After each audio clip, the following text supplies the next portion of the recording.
सांसद विधायक का चुनाव प्रत्यक्ष होता है, यानी दिखा के होता है, आम जनता की हिस्सेदारी होती है। लेकिन राष्ट्रपति का चुनाव जो होता है ये अप्रत्यक्ष होता है, बिना दिखा के गुप्त व गुप्त हो जाता है, लोगों को कुछ पता नहीं चल पाता है, ये होता है।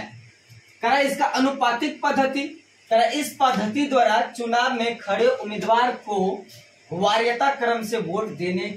होता है, यानी कि जो भी चुनाव में भाग लिया खड़ा हुआ उम्मीदवार है उसको अपना वोट देने का अधिकार वरीयता क्रम से, क्रम बाय क्रम, ऐसा नहीं जब मन तब जाके कोई वोटिंग गिरा के आए, वैसे नहीं, एकदम क्रम बाय क्रम सबका नामांकन होता है। नामांकन के बाद आपका नंबर आएगा तो आप जाइए और वोट गिरा के आइए, ये होती है। एकल संक्रमण, इसके द्वारा सबसे कम मत पाए उम्मीदवार जो सबसे कम वोट पाया है और वोट से अधिक पाने वाले उम्मीदवार को वोट को जोड़ दिया जाता है, तब देखता है कि कितना वोटिंग हुआ, उस आधार पर जिसके पास ज्यादा है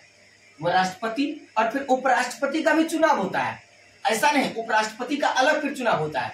तो उपराष्ट्रपति का चुनाव में भी इसी प्रकार का होता है कि वो कौन किसको चुने,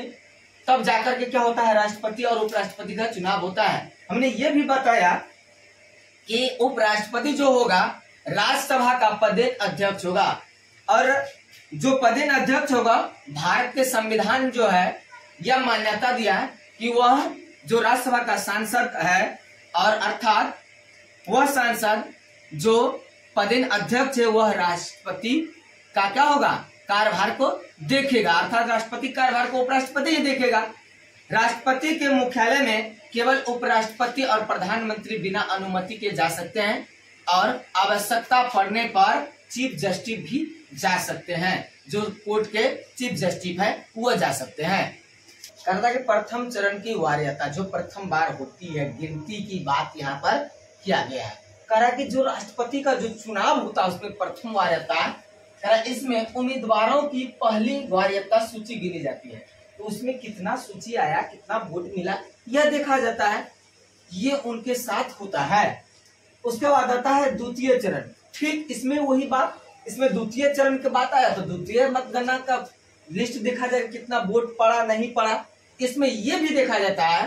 कि दोनों को कहीं बराबर मत तो ना हो, अगर मत बराबर है तो फिर से बढ़ा चढ़ा किया जाएगा, नहीं तो फिर कम बेसी है तो उसमें सुधार नहीं, बल्कि जिसका ज्यादा है बन गया, ये होता है। यह प्रथम चरण में मत बराबर होने के बाद ही होता है, अगर दोनों प्रथम चरण में दोनों का बराबर हो गया तो ये किया जाएगा, अगर नहीं हुआ तो नहीं किया जाएगा। वीवी गिरी के निर्वाचन के समय द्वितीय चरण की क्या होती मतगणना हुई थी, यानी कि इसका मतलब है कि दोनों का बराबर नहीं हुआ था, इसीलिए हुआ, अगर बराबर हो जाता तो बातें नहीं है तब हो सकता। अप्रत्यक्ष मतगणना, इसमें जनता भाग नहीं लेती है, आम जनता की हिस्सेदारी इस पर नहीं होता है, बल्कि जो चुनाव होता है इसमें जनता के द्वारा चुने गए प्रतिनिधि भाग लेते हैं, दोनों सदन के। कौन कौन सदन यानी कि राज्यसभा और लोकसभा, दोनों सभा के सदस्य भाग लेते हैं। इसके बाद सभी राज्यों के 29+2 सदस्य को लिया जाता है ताकि ये क्या करे, और दिल्ली पांडिचेरी के निर्वाचन सदस्य भाग लेते हैं, इसमें दिल्ली और पांडिचेरी राज्य के भी सदस्य भाग लेते हैं, तब जाकर के राष्ट्रपति का चुनाव क्या होता है सफल होता है। तो यहाँ पर लिख सकते हैं दिल्ली प्लस पांडिचेरी ये दोनों राज्यों के सदस्य भाग लेते हैं, विधायक लोग सदस्य में विधायक संसदीय में भाग लेंगे, ये लोग चुन जाते हैं और वोट देते हैं, तब क्या होता है राष्ट्रपति का चुनाव सफल होता है। जय हिंद जय भारत।